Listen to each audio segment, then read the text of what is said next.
نہ سو جاتا اور میرے رسول مصلی بچھا کے کھڑے ہو جاتے. او یار کھیتی باڑی کر کے نہیں، محنت مزدوری کر کے نہیں. جناب عائشہ کہتی ہیں میں یہ بھی دیکھتی کہ حضور ایک آیت شروع کرتے تو ساری رات اسی کو پڑھتے، اور میری نظر جاتی تو قدم مبارک پہ ورم آ جاتا. یار نماز پڑھ پڑھ کے اتنی مشقت کر کے اتنی جد و جہد کر ورم آ گیا. یا رسول اللہ اتنی محنت کیوں کرتے ہو؟ فرمایا افلا اکون عبدا شکورا، کیا میں اپنے رب کا شکر گزار بندہ نہ بنوں؟ صحابہ کا ذوق عبادتوں کا، ریاضتوں کا، تلاوتوں کا، طبیعت ہے ان کی. وہ ایک دوسرے کو، حضرت مولا علی شیر خدا کرم اللہ تعالی وجہہ الکریم کے زمانے میں روم کے بادشاہ نے کہا یار یہ مسلمانوں کا پتہ تو کرو، یہ آخر کیوں اتنے زیادہ مجاہد ہیں؟ اس زمانے میں جاسوس بھیجنے کا مزاج تھا. اب تو جاسوس پکڑا جاتا ہے، اب تو جاسوس، اور جاسوسی کا شوق ویسے آج بھی ہے. عرض کروں تھوڑی سی بات اس عنوان سے. پتہ کیا ہمارا مسئلہ ہے؟ ہم جہاں جاتے ہیں نا وہاں تھوڑی خوشبو سونگنے کی کوشش کرتے ہیں. وہ کیا ہے تو یہ کیا ہے تو ادھر کیا ہے تو تھوڑا سا ادھر کیا ہے. میرے رسول پاک پڑھیے درود شریف، سارے پڑھیے ذرا زور سے، صلی اللہ تعالی. نبی پاک علیہ السلام نے فرمایا جاسوسی نہ کرنا ورنہ تم بندوں کو خراب کر دو. اور فرمایا اس طرح نہ ہو کہ تم کسی کے اب کھول نہ نکلو تو تمہارے پہلے کھول جائیں. یہ جو ذوق ہے نا یہ ختم کریں، چھوڑیں. مطلب آپ کس چکر میں پڑے ہوئے ہیں؟ اتنی زیادہ توجہ کرنے کی کیا ضرورت؟ نے کام سے کام رکھی، اس میں بندہ تھوڑا سا نا آسان رہتا ہے. یہ جو بہت زیادہ ٹٹولنے والے لوگ ہوتے ہیں نا وہ بےچارے پھر عمر ٹٹولتے ہی گزار دیتے ہیں، اس لیے کہ مزاج ہی بہت پکا ہے. گوری کا منہ کھول کے اندر تک ہاتھ ڈالنا تو پھر کئی دفعہ سامنے سے بچھو بھی لڑ جاتا ہے، خرابی ہوتی. تو جاسوسی کی جاتی تھی. اس نے بھی جاسوس بھیجے کیونکہ قبیلوں کے لوگ تھے، کچھ مسلم کچھ کافر، پہچانے نہیں جاتے تھے لوگ. تو کچھ لوگ اس نے بھیجے، انہوں نے آ کے نا تحقیق کی، ریسرچ کری کہ آخر ماجرا کیا ہے. تو واپس جا کے انہوں نے رپورٹ دی نا روم کے بادشاہ کو. اس رپورٹ کا ایک جملہ بڑا شاندار ہے. وہ کہنے لگا بادشاہ ہمیں مسلمانوں کی کوئی سمجھ نہیں آئی، ہمیں کوئی سمجھ نہیں آئی. انہوں نے کہا بھی کیوں نہیں سمجھ آئی؟ کہنے لگے یار عجیب بندے ہیں، جب رات مسلح پہ بیٹھتے ہیں تو یوں لگتا ہے ان کا دنیا سے رشتہ ہی کوئی نہیں، کوئی کسی کو نہیں جانتا. کوئی اپنے دکھ سنا کے رو رہا ہے، کوئی اپنی بات کر کے رو رہا ہے. لگتا ہے کہ ان کا کوئی رشتہ ہے ہی نہیں جب مسلح پہ بیٹھتے ہیں.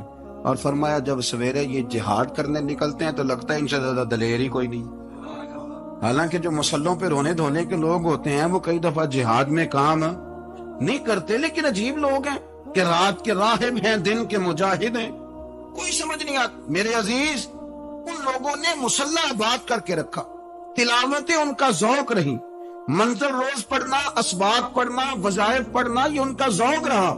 اعلیٰ حضرت بریلوی رحمت اللہ نے 1000 کتاب لکھی ہے، لیکن الوظیفۃ الکریمہ کے نام سے جو وہ صبح و شام وظائف پڑھتے تھے وہ الگ انہوں نے ان کو بیان کیا، پابندی کے ساتھ اپنی اللہ اللہ کرتے. شیخ شہاب الدین سہروردی رحمت اللہ علیہ اس پر ایک بندے نے اعتراض کیا. اس نے کہا جی آپ کس قسم کے صوفی ہیں، مرید بیٹھے ہیں اور آپ وہاں نفل پڑھ رہے ہیں. یہ بڑا مسئلہ ہوتا ہے نا. جو بندہ ملنے آتا ہے وہ اپنے ٹائم کے حساب سے آتا ہے، اور پھر اس کا یہ بھی خیال ہوتا ہے کہ پیر صاحب جو ہیں وہ چونکہ درویش ہیں تو نہ انہیں روٹی کھانی چاہیے نہ سونا چاہیے، چونکہ وہ درویش ہیں، اور ہم چونکہ درویشوں کے ماننے والے ہیں لہذا ہمارا یہ طریقہ ہونا چاہیے کہ جیسے ہم کہیں درویش ویسے ہی کر جائے.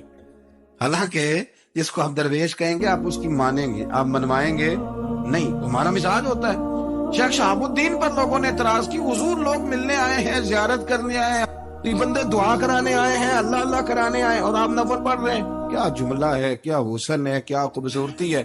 فرمانے لگے رب رسول سے مانگنے کے لیے مصلی بچھایا ہے، اگر وہاں سے مانگوں گا نہیں تو تمہیں دوں گا کیا؟ پہلے مجھے کچھ لے تو لینے دو، اگر میرے پلے کچھ ہے ہوگی تو آگے دوں گا نا. تو میں مانگنے گیا تھا کہ یا اللہ دے، تیرے بندے لینے آئے، دے تو میں کچھ لوں گا تو آگے دوں گا نا. لیکن ہمارا یہ سٹیٹس، یہ مزاج، یہ شعور نہیں ہے. گپیں، کہانیاں، داستانیں، گفتگو، خطابت، واز، کیا بات. لیکن اگر کچھ کرنے کا کام ہو تو وہ نہیں ہم سے ہوتا. میرے نبی کریم علیہ الصلوۃ والسلام نے مصلی سے دل لگانے کا درس دیا. حضور نے توجہ دلائی. صحابہ اس ذوق کے حامل لوگ تھے، وہ کوشش کرتے تھے. جناب صدیق اکبر رضی اللہ تعالیٰ عنہ کا عبادت کا مزاج ہمیشہ قائم رہا. حضرت عمر فاروق ساری رات اللہ کے حضور کھڑے رہے. حضرت عثمان غنی رضی اللہ تعالیٰ عنہ عشاء کی نماز پڑھ کے 2 رکعتوں کی نیت باندھتے تھے.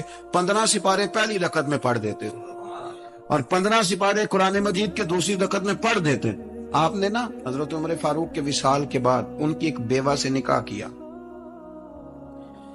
حضرت عثمان غنی نے نکاح کیا. وہ خاتون آپ کے نکاح میں آئیں تو عرض کرنے لگی امیر المومنین میرے لیے اعزاز تو بہت ہے کہ میں امیر المومنین کی بیوہ تھی تو امیر المومنین کی منکوحہ ہو گئی ہوں، لیکن حضور نہ تو میں جوان ہوں کہ میرے اندر رغبت ہوتی اور نہ میں اب اس قابل ہوں کہ کوئی خدمت کر سکوں، میرے ساتھ نکاح کی وجہ کیا بنی؟ تو عثمان غنی رو پڑے. فرمانے لگے میں نے عمر فاروق کو مسجد میں دیکھا ہے، عدل کرتے دیکھا ہے، انصاف کرتے دیکھا، امت کی خیر خواہی کرتے دیکھا.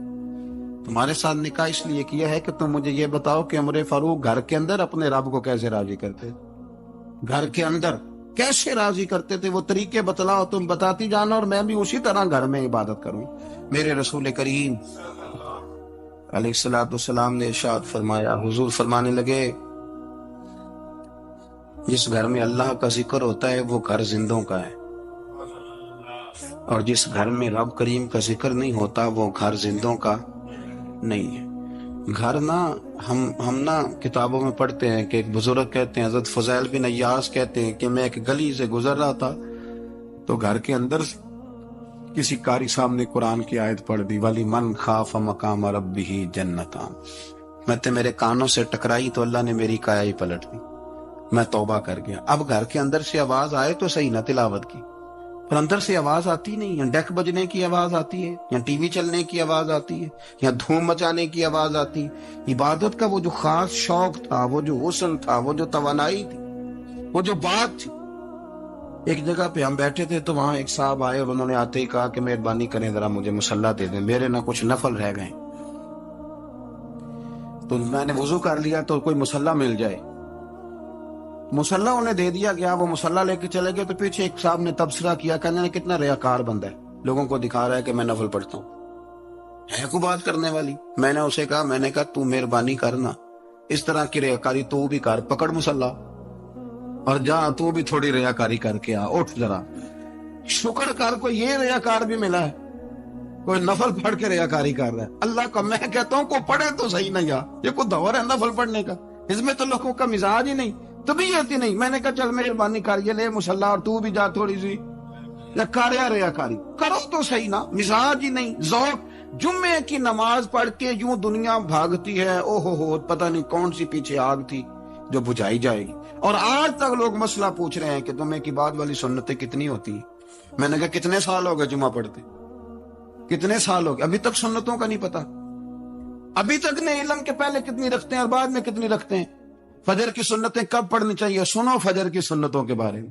میرے رسول کریم سید عالم صلی اللہ تعالی علیہ وسلم سے ایک صحابی نے پوچھا تھا، حضور میری فجر کی سنتیں رہ گئیں یا رہ جاتی ہیں تو حکم کیا ہے؟ کیا انداز ہے حضور کا. بخاری مسلم کے لفظ سنو. حضور سید عالم صلی اللہ علیہ وسلم فرمانے لگے، اس نے کیا پوچھا تھا، حضور جواب کیا دیتے؟ فرمایا فجر کی سنتیں کبھی نہ چھوڑنا، فجر کی پہلی 2 سنتیں کبھی نہ چھوڑنا. یا رسول اللہ صلی اللہ تعالی علیہ وسلم میری رہ گئی ہیں، رہ جاتی ہیں.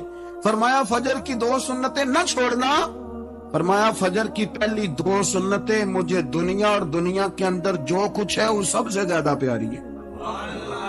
فجر کی 2 سنتیں دنیا اور دنیا میں جو کچھ ہے مجھے وہ سب سے زیادہ پیاری ہیں، اس لیے فجر کی سنتیں نہ چھوڑ. اپنا ذوق، اپنی طبیعت، ہم نے نا ذوق غلط بنا لیا ہے. اگر 20 بندے کہہ بھی دیں گے تو نے بڑی شاندار تلاوت کیا تو کیا اس سے بنے گا؟ 100 بندہ کہہ بھی دے تیری کیا بات ہے، کیا بات ہے نعت خاں کی، کیا بات ہے علامہ صاحب کی، پیر صاحب کی، پیر مہر علی شاہ صاحب رحمت اللہ علیہ. آپ تشریف فرما تھے تو آپ کے ایک ہی بیٹے بابو جی جن کو کہا جاتا ہے، جس دن صاحبزادے پیدا ہوئے تو خادم نہ وہاں سے نکلا. ان لوگوں کے شوق اور طرح کے تھے نا تو ان کی توجہ بھی اپنے شوق کی طرف رہتی. تو خادم نکلا اندر سے، پیر صاحب مبارک ہو، پیر صاحب مبارک ہو، پیر صاحب مبارک ہو، پیر صاحب مبارک ہو، شور کر رہے ہیں. تو پیر صاحب کو وجد ہو گیا، اللہ اکبر اللہ اکبر اللہ. کیا ہوا؟ کہ حضور اللہ نے بیٹا دیا. آپ فرمانے لگے اچھا حضور آپ کیا ہوا، آپ تو پریشان ہو گئے. فرمانے لگے جب تو نے 3 دفعہ کہا نا مہر علی کو مبارک ہو، تو میں سمجھا تھا شاید تجھے کسی نے بتا دیا ہے کہ مہر علی سے اللہ راضی ہو گیا. میں سمجھا تھا کہ شاید تو یہ خبر لے کے آیا ہے کہ کسی نے بتایا ہے کہ مجھے آج خبر ملی ہے کہ مہر علی سے رب اچھا پتر ہوا ہے. الحمدللہ، اللہ کا شکر ہے. پر میرے لیے مبارک کا دن وہ ہوگا جب میرا رب کہے گا کہ میں مہر علی سے راضی ہوں. میرے محبوب کہیں گے کہ میں مہر علی سے.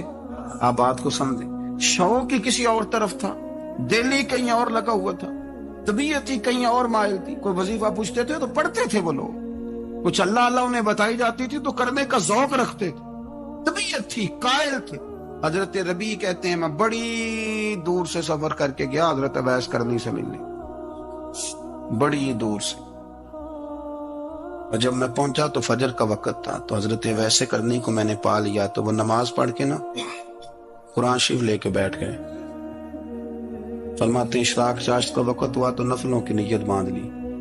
اور نصیب ابن الجوزی نے لکھا ہے، فرماتے ہیں پھر جب زوال کا وقت ہوا تو مسجد میں جھاڑو دینے لگا. زور کی نماز پڑھ کے تو عصر کی تیاری تک وہ مسجد میں بیٹھے رہے. اور میرے نبی پاک علیہ السلام نے فرمایا جو نماز کے انتظار میں بیٹھا ہو وہ نماز ہی میں ہے، وہ نماز ہی میں ہے. فرمایا میری دنیا، میری امت کی جو رہبانیت ہے نا وہ اتنی ہے کہ نماز کا انتظار کرے. اذان کے بعد نماز کا یہ راہب ہے، یہ اس وقت چھوڑ کے بیٹھے ہیں سارا کچھ. فرماتے ہیں عصر تک انہوں نے اللہ اللہ کی، پھر مغرب تک کی، عشاء کی نماز ہوئی تو نماز پڑھی تو وہ تھک گئے. اب مجھے وہ فارغ ہوا، مصلی چھوڑے تو میں ملاقات کروں نا. یہ آپ حیران نہ ہو کہ اتنی دیر بندہ کیسے اللہ اللہ کر. ہم نے کی نہیں نا، اس لیے ہم پریشان ہیں. جو عادی ہوتے ہیں وہ کر بھی لیتے ہیں. وہ یہ کام، میری بات کی سمجھ آ رہی؟ جب جاتے ہو کسی دفتر میں تو 8 گھنٹے کھڑے رہ لیتے ہو نا، مجبوری ہوتی ہے تو کھڑے رہا جا سکتا ہے. پاسپورٹ کے دفتر، بولیے امیگریشن کی لائنوں میں، اور میں نے تو امبیسیوں میں بندے 12 گھنٹے پہلے جا کے کھڑے دیکھے، رہ لیتے ہیں کھڑے. تو اگر ان کاموں کے لیے رہا جاتا ہے تو اللہ رسول کے لیے بھی کھڑے رہا جا سکتا ہے. تو فرمانے لگے کہ جب عشاء کی نماز کے بعد آخر انسان تھے، تھک گئے، نیند کا غلبہ ہوا تو تھوڑی ایسے آنکھ بند ہوئی تو کھلی تو رونے لگے. حضرت ویسے کرنی رو کے کہنے لگے مالک مجھے غافل تو نہ کر، ابھی میں نے کیا بھی کچھ نہیں، دن ختم ہو گیا، کوئی نفل نہیں، کوئی اللہ اللہ نہیں، اللہ مجھے غافل نہ کر، میری مدد فرما. فرماتے ہیں جب وہ روئے تو میرے ساتھ جو شخص تھا میں نے کہا اٹھو چلیں. کہنے لگا حضور ملنا نہیں. فرمایا جو میں لینے آیا تھا وہ مجھے مل گیا، جو میں ان سے سیکھنے آیا تھا وہ مجھے نصیب ہو گیا، اب اور میں نے کیا لینا، ختم ہو گئی بات، اٹھو چلیں.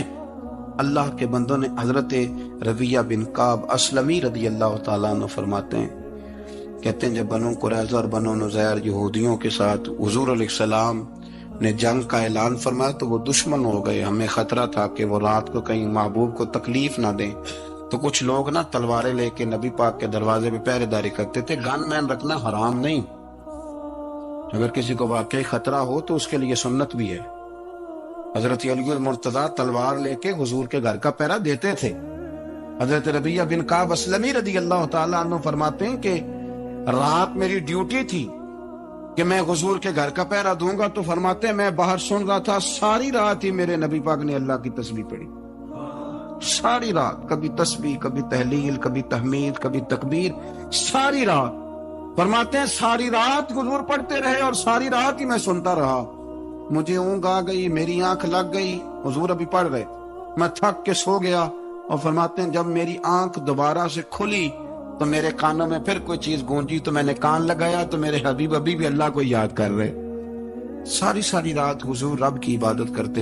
اسی لیے تو کہا یا ایھا المزمل قم اللیل الا قلیلا، کبھی ساری رات تو نہ جاگا، تھوڑا آرام بھی کر لیا کر. میرے بھائی اپنا مصلی، اپنی عبادات، اپنے وظائف، اللہ اللہ جو آپ نے کسی سے سیکھی ہے اس کو کبھی کمزور نہ ہونے دیں. شجرہ شریف جو کسی بزرگ سے آپ لے لیتے ہیں تو کیا رسم ہے کوئی؟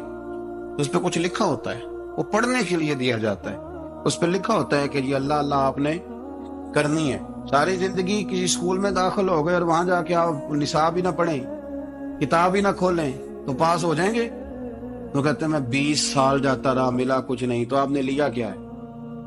ایک اتنی سی کتاب تھی، اس کو تو کھول کے آپ دیکھ نہیں سکے، اس کے وظائف تک تو رسائی نہ ہوئی، اس لیے کہ اللہ اللہ کرنا مشکل ہے اور تصویر کھچانا یہ آسان کام ہے۔ تو جو آسان ہے اس طرف ہماری توجہ لگی رہتی ہے اور جو مشکل ہے اس طرف ہم ذوق پیدا نہیں کرتے۔ یا ایھا الناس اعبدوا ربکم، کسی کو شریک نہ بناؤ، وانتم تعلمون، اور تم جانتے بھی ہو، تمہیں خبر بھی، تمہیں پتہ ہے کہ عبادت اللہ کی کرنی چاہیے، تمہیں پتہ ہے کہ نماز پڑھنی چاہیے، تم جانتے ہو کہ نوافل ادا کرنی چاہیے، تمہیں پتہ ہے کہ سجدے آنکھیں بند کر کے جھوٹ کی زندگی جی کے اپنے ساتھ بددیانتی کر کے دھوکہ دے کے اپنے آپ کو دائیں بائیں اپنے آپ کو کہیں مصروف رکھ کے کچھ وقت ضائع تو کر لیتے ہو، پر تمہیں پتہ تو ہے نا کہ عبادت اللہ کی کرنی، تمہیں اس کی خبر ہے۔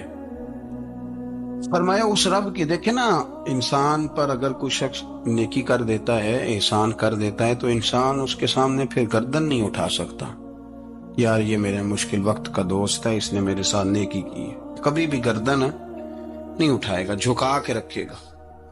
تو اگر عام کوئی نیکی کر دے تو اس کے سامنے انسان کبھی گردن نہیں اٹھاتا، تو جو رب ساری نعمتیں عطا فرمائے، جو کہے کہ تیری تخلیق میں نے کی، تجھ سے پہلوں کو بھی پیدا میں نے کیا، تیرے لیے زمین کا بچھونا بھی میں نے بچھایا، آسمان کی چھت بھی میں نے لگائی، تیرے لیے زمین سے ساری اناج کو، پھل کو، کھیتیوں کو نکالا بھی تیرے لیے، اب تو اس طرح کر کہ تو میری عبادت، تو میری بارگاہ میں جھک جا۔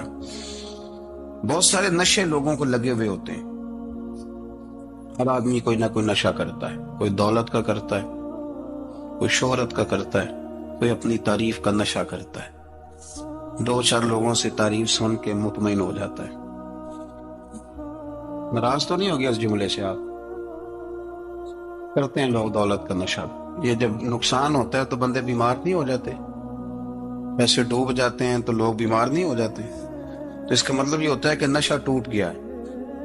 اب بیک ہوئے ہیں نا تھوڑے سے تو کانپتے ہیں، تڑپتے ہیں، پریشان، نشہ ہی اسی طرح ہی کرتا ہے نا، نہیں ملتا تو پریشان ہوتا ہے۔ یہ سارے نشے ہیں، مختلف قسم کا نشہ۔ ہم مانتے نہیں اس بات کو، تسلیم نہیں کرتے، کیونکہ تسلیم کرنا بڑا مشکل کام ہے، اس کے لیے تو بڑی ساری چیزیں جو ہے وہ دبوچ کے اور بڑی سارے رستے پھلانگ کے آنا پڑتا ہے، تو بڑا مشکل ہے ماننا، ورنہ کرتے ہیں ہم، ہمارا مزاج ہے۔